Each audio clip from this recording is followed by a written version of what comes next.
Assalamualaikum warahmatullahi wabarakatuh.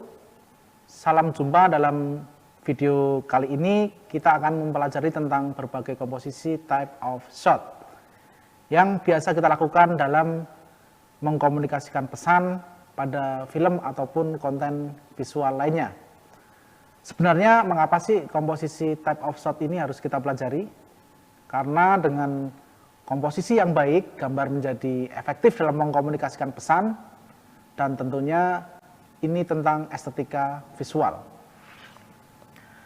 Selamat datang di serial video pembelajaran sinematografi. Saya Budi Dwi Arifianto, dosen ilmu komunikasi UMY yang konsen di bidang sinematografi. Melalui video ini saya akan membahas type of shot. Diharapkan setelah menonton video ini kalian dapat mengerti tentang size shot. Kita harus bisa membedakan mana yang disebut full shot atau close up ataupun master shot. Di samping itu, melalui video ini kita juga kenalkan komposisi basic yang sering digunakan untuk storytelling disertai dengan contoh bagaimana digunakannya dalam scene. Oke, mari kita mulai membicarakan type of shot. Ini bukan angle kamera dan bukan pula pergerakan kamera, tapi type of shot, yaitu berbagai ukuran jenis shot yang bisa Anda dapatkan ketika membuat framing dengan kamera Anda. Type of shot dipakai sebagai bahasa teknik storytelling dalam membuat storyboard dan menulis naskah. Karena untuk menggambarkan visual, adegan menuntut komposisi ukuran framing yang tepat dalam mengkomunikasikannya. Untuk itu, setiap shot pastinya mempunyai fungsi dan karakternya masing-masing. So, mari kita mengenalnya. 90% objek yang kita syuting dalam pembelajaran ini adalah manusia. Untuk itu, kita akan mengkomposisikan type of shot pada subjek manusia. Kita lihat dari ilustrasi gambar ini. Ujung kaki sampai ujung kepala terbagi menjadi komposisi dengan penamaan type of shot yang berbeda-beda. Ya, dari ujung sampai kepala itu ada beberapa penamaan ya. Kita mulai dari yang jauh dan lebar, kemudian semakin mendekat padat. Komposisi pertama ini disebut sebagai extreme long shot atau sering juga disebut sebagai extreme wide shot. Bukan hanya jauh, tetapi juga luas. Type ini digunakan untuk mengenalkan lokasi, keterangan waktu dalam hari maupun periode masa dari setting. Shot ini biasanya digunakan pada bagian opening yang memberikan informasi secara general.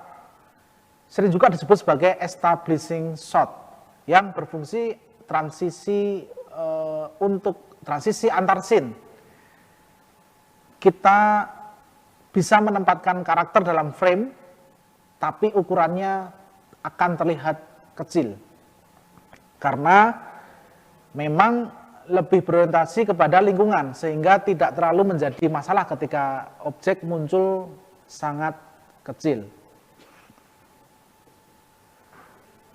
Type selanjutnya adalah long shot atau wide shot. Type ini lebih padat daripada extreme long shot. Ya, walaupun sudah mulai terlihat lebih jelas gestur karakter Anda, tapi shot ini masih berbagi konsentrasi dengan lingkungannya. Kegunaan khususnya, shot ini terletak pada kemampuannya meletakkan objek dalam lingkungan secara jelas. Jadi objeknya sudah mulai muncul, tapi masih berbagi dengan lingkungannya. Selanjutnya disebut full shot. Ya. Full shot adalah shot seluruh tubuh karakter Anda, di mana penonton bisa melihat dari ujung kaki sampai kepala. Ya. Shot ini digunakan ketika kita berorientasi pada gerakan subjek, namun detail gerakannya belum dapat dilihat dengan jelas. Gerakannya bisa tercover, tapi detailnya masih belum terlihat dengan jelas. Setelah full shot, kita mengenal yang lebih padat lagi, yaitu medium full shot. Penonton akan melihat subjek ya, dari lutut sampai ujung kepala, ya, dari lutut sampai ujung kepala. Shot ini efektif ketika digunakan untuk menangkap gerakan badan bagian atas lebih ditekankan daripada gerakan kaki. Ya. Dengan menghilangkan lutut ke bawah, fokus pandangan penonton akan mengarah pada gerakan tangan. Lebih padat lagi disebut medium shot. Ya, shot setengah badan dari pinggul sampai ujung kepala. Ya, dalam shot ini ada cukup ruang yang memungkinkan subjek bergerak di dalam frame sekaligus berbagi dengan ekspresi yang mulai terlihat walau tidak begitu detail ya. Medium shot bagus untuk film dengan output small screen yang kecil. Contohnya smartphone dan televisi. Karena type ini menyajikan semua action dalam batas wilayah yang bisa diterima penayangannya dengan layar yang kecil. Oke, selanjutnya adalah medium close up atau bisa disebut sebagai singkatannya MCU gitu ya. Penonton mulai berurusan dengan wajah subjek yang nampak. Ya.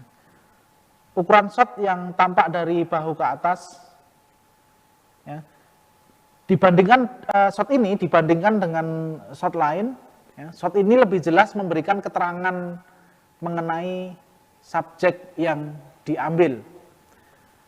Belum begitu bersifat dramatis, namun telah menyampaikan bagian-bagian kecil dengan amat jelas. Digunakan ketika orientasi shot sudah membutuhkan ekspresi, karena fokus pandangan sudah pada wajah subjek. Close shot atau close up lebih padat lagi. Ya, type ini menangkap subjek dari area leher ke atas. Shot ini dalam shot ini seorang tokoh tidak bisa beraksi banyak ya, karena memang ukurannya udah padat ya, mulai padat, dan fokusnya pada permainan raut wajah, ekspresi tentunya. Shot ini sifatnya kuat, dramatis, dan ekspresif dalam mengkomunikasikan watak. Ada juga varian dari close up yaitu big close up. Ukurannya kira-kira dari dagu dan memotong sedikit pucuk kepala. Ya, ini varian dari close up gitu ya, variannya dari close up. Nah, setelah close up kita mengenal yang namanya extreme close up. Kadang juga disebut sebagai insert. Sebab kerap diselipkan dalam suatu adegan guna memberikan tekanan khusus apabila mengambil seorang tokoh.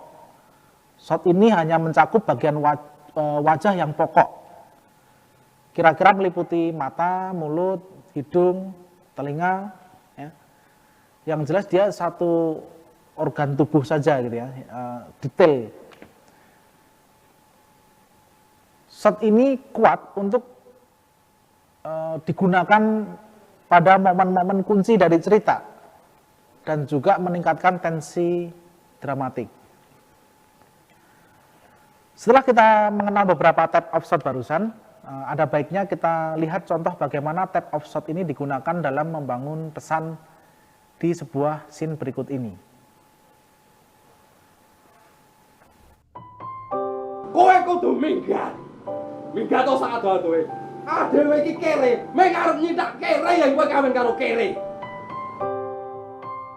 Tapi sampean ya ojo kaya ngono kuwi. Terus kowe arep ngopo meneh? Arep ngopo meneh?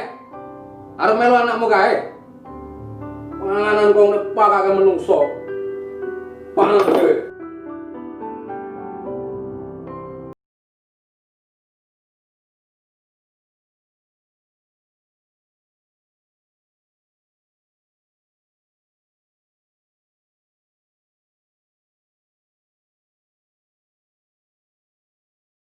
Dhewe kaya ngene iki.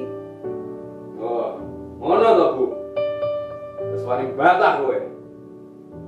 Wis suwe Pak aku mendem nang kene iki. Ngono. Wis ora betah urip karo aku. Wong lanang kok kasare ora karuan.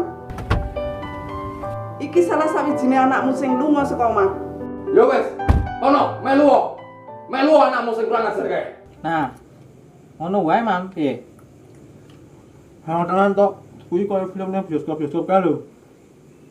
Ya mesti. Engko aku sing dadi sutradara. Kowe nyekel kamera, lampu, suara, gawe naskah, terus Lah kok terus enak neng kowe, dan neng aku. mbok pikir dadi sutradara iki gampang kok. Lah mbok pikir kowe tau dadi sutradara. Ya urung, ambe.